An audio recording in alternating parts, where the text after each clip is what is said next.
ഇന്നലെ ഓഗസ്റ്റ് 15 രാത്രിയോടുകൂടി കേരള സഭയെയും അതോടൊപ്പം തന്നെ തലശ്ശേരി അതിരൂപതയും വളരെ ദുഃഖത്തിലാഴ്ത്തിയ ആ വാർത്ത, ഷിൻസച്ചൻ്റെ ആകസ്മികമായ വിയോഗ വാർത്ത നമ്മളെ ഞെട്ടിച്ചിരിക്കുകയാണ്, വേദനിപ്പിച്ചിരിക്കുകയാണ്.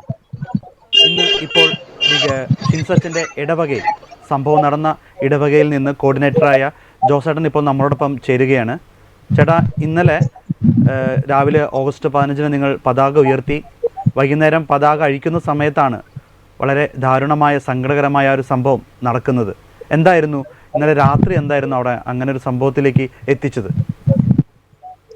ഇവിടെ ഇന്നലെ രാവിലെ നമുക്ക് സ്വാതന്ത്ര്യ ദിനത്തോടനുബന്ധിച്ച് വിശുദ്ധ കുർബാന ഉണ്ടായിരുന്നു. അതിനുശേഷം പതാക ഉയർത്തലുണ്ടായിരുന്നു. അതിനുശേഷം വൈകുന്നേരം നമ്മുടെ വികാരിയച്ഛന് 2 ഇടവകയാണുള്ളത്. ദേലമ്പാടി എന്ന് പറയുന്ന ഒരു ഇടവകയും കൂടെ അച്ഛന്റെ അധികാരപരിധിയിലുണ്ട്. അപ്പൊ വൈകുന്നേരം 4 മണിക്കായിരുന്നു നമ്മുടെ വിശുദ്ധ കുർബാന. അപ്പൊ ആ വിശുദ്ധ കുർബാന കഴിഞ്ഞ് ഈ മുള്ളേരിയ പള്ളിയിലെത്തിയപ്പോൾ വൈകുന്നേരം 6 മണിയാവുകയും ഫ്ലാഗ് അഴിക്കേണ്ട സമയമായപ്പോൾ അച്ഛന്റെ കൂടെ ഒരു ഡീക്കൻ ബ്രദറും കൂടെ ഉണ്ടായിരുന്നു. ആ 2 പേരും കൂടെ ചേർന്നിട്ട് ഫ്ലാഗ് അഴിച്ചതാണ്.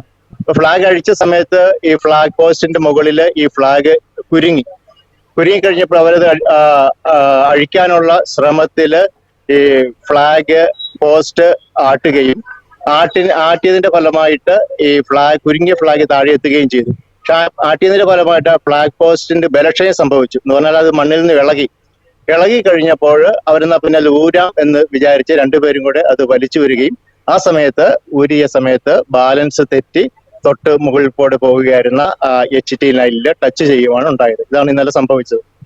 ഈ അച്ഛനും ബ്രദറും മാത്രമേ ഉണ്ടായിരുന്നുള്ളൂ, വേറെ ഇടവക നിങ്ങൾ ആരും ഉണ്ടായിരുന്നില്ല? ഇല്ലില്ല, ആ സമയത്ത് അച്ഛനും ബ്രദറും മാത്രമേ ഉണ്ടായിരുന്നു. ഇത് താൽക്കാലിക പോസ്റ്റ് ആയിരുന്നോ?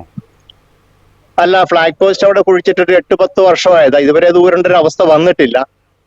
പക്ഷെ അത് കോൺക്രീറ്റ് ഒന്നും ചെയ്തിട്ടില്ല എന്നുള്ളൊരു വസ്തുതയാണ്. അത് മണ്ണിൽ തന്നെയാണ്. ഈ മഴയൊക്കെ ഇത്രയും പെയ്ത് കൊണ്ടായിരിക്കാം, അടിയിലച്ഛൻ കുതിർന്നത് കൊണ്ടായിരിക്കാം ഇവരാട്ടിയപ്പോൾ അത് അടിയിൽ ബലക്ഷയം സംഭവിച്ചത്. ഇരുമ്പിന്റെ പോസ്റ്റാണ്, ആ മണ്ണിന്റെ ഉറപ്പില്ലാത്തതുകൊണ്ട് ബലക്ഷയം സംഭവിച്ചു. അങ്ങനെ സംഭവിച്ചതാണ്. രാവിലെ ജോസൻ ചേട്ടൻ ഉണ്ടായിരുന്നു അല്ലെ കൊടിയുയർത്തുമ്പോൾ? അതെ അതെ ഒരുമിച്ചാണ് കൊടിയുയർത്തിയത്. അതെ അതെ. ഇത് കൂടെ ഉണ്ടായിരുന്ന ഡീക്കന് എന്തെങ്കിലും സംഭവിച്ചായിരുന്നോ, അല്ലെങ്കിൽ അദ്ദേഹം എന്താണ് പറയാൻ? ഇത് നമുക്ക് CCTVയിൽ കണ്ട ഇത് പ്രകാരം ഇത് 2 പേരും തെറിച്ചു വീണു. ഡീക്കന് തൊട്ടടുത്ത് തന്നെയാണ് വീണത്. പക്ഷെ ഷിൻസച്ചനൊരു 8 അടിയോളം അകലെയാണ് തെറിച്ചു വീണത്. അപ്പം ആ വീഴ്ചയിലും അച്ഛനൊരു പക്ഷേ ക്ഷതം സംഭവിച്ചിരിക്കാം. ആ വീഴ്ചയും ഷോക്കും 2 ക്ഷതവും കൂടെ ഉണ്ട്. ഡീക്കന് വീഴ്ചയിൽ അങ്ങനെ ഒരു പ്രശ്നങ്ങൾ സംഭവിച്ചില്ല. ഡീക്കൻ കൂടി ചേർന്നിട്ടാണ് അച്ഛനെ ഹോസ്പിറ്റലിലേക്ക് എത്തിച്ചത്. ഈ സംഭവം നടന്ന് 5 മിനിറ്റിനുള്ളിൽ ഹോസ്പിറ്റലിൽ എത്തിക്കാൻ വേണ്ടി സാധിച്ചു. തൊട്ടടുത്തൊരു പെട്രോൾ പമ്പ് ഉണ്ട്. അവിടുത്തെ ജീവനക്കാരും റോഡിൽ കൂടെ വന്ന യാത്രക്കാരും ഒക്കെ പെട്ടെന്ന് സഹായിച്ച് 5 മിനിറ്റ് കൊണ്ട് ഹോസ്പിറ്റലിൽ എത്തിച്ചു. ആ ഹോസ്പിറ്റലിൽ എത്തിച്ച സമയത്ത് ഡീക്കന് ചില ക്ഷീണങ്ങളും പ്രശ്നങ്ങളും ഒക്കെ ഉണ്ടായിരുന്നു. പക്ഷെ കുറച്ചുകൂടെ കഴിഞ്ഞപ്പോൾ ആ ക്ഷീണം വർദ്ധിക്കുകയും വിദഗ്ധ നിർദ്ദേശപ്രകാരം മാംഗ്ലൂര് നമ്മുടെ ഹോസ്പിറ്റലിൽ അഡ്മിറ്റ് ആവുകയും ചെയ്തിട്ടുണ്ട്. ഇപ്പോൾ 24 മണിക്കൂർ ഒബ്സർവേഷനിലാണ്, ICUവിലാണുള്ളത്. പക്ഷെ അത് വലിയ ഗൗരവതരമായ പ്രശ്നമല്ല എന്നാണ് ഹോസ്പിറ്റലിൽ അറിയിച്ചിരിക്കുന്നത്. നിരീക്ഷണത്തിന് വേണ്ടി ICUവിലാണ് ഡീക്കൻ ബ്രദർ ഉള്ളത്. ഇപ്പോ സംഭവം നടന്ന സ്ഥലത്താണോ ജോസേട്ടൻ നിൽക്കുന്നത്? അതെ അതെ അതെ അതെ അതെ. ഈ അച്ഛനെ ആ സമയത്ത് ഇടവകയിൽ ആരും ഉണ്ടായിരുന്നില്ല അല്ലെ കൊണ്ടുപോകാൻ? അല്ലെങ്കിൽ ആ സമയത്ത് ഇടവക ഇല്ല, ആരുമില്ലായിരുന്നു. ഓക്കെ, ആ സമയത്ത് തന്നെ ബോധം മരിച്ചിരുന്നോ, അല്ലെങ്കിൽ അല്ലല്ല, ആ സമയത്ത് തന്നെ മരിച്ചിരുന്നു. ഞാൻ പെട്ടെന്ന് ഹോസ്പിറ്റലിൽ എന്നെ വിവരം അറിയിച്ചനുസരിച്ച് ഞാൻ പെട്ടെന്ന് ഹോസ്പിറ്റലിൽ എത്തിക്കഴിഞ്ഞപ്പോൾ അവര് പറയുന്നത് പൾസില്ല, ശ്വാസം ഇല്ല, ഒന്നുമില്ല. അപ്പം മരിച്ചു തന്നെയാണ് കൊണ്ടുവന്ന് എന്നുള്ള ഒരു നിഗമനത്തിലാണ് ഡോക്ടർമാർ എത്തിയിരിക്കുന്നത്. എത്ര വർഷമായി അച്ഛനിപ്പോ അവിടെ വികാരി അച്ഛനായിട്ട്? നിങ്ങൾക്ക് അച്ഛനിപ്പോ ഇവിടെ വികാരിയായിട്ട് 1 വർഷവും 3 മാസമാണ് ആയിരിക്കുന്നല്ലേ? ഇടവ ജനങ്ങളെ സംബന്ധിച്ചോളം ഏറെ വേദന നിറഞ്ഞ ഒരു സംഭവമാണ്.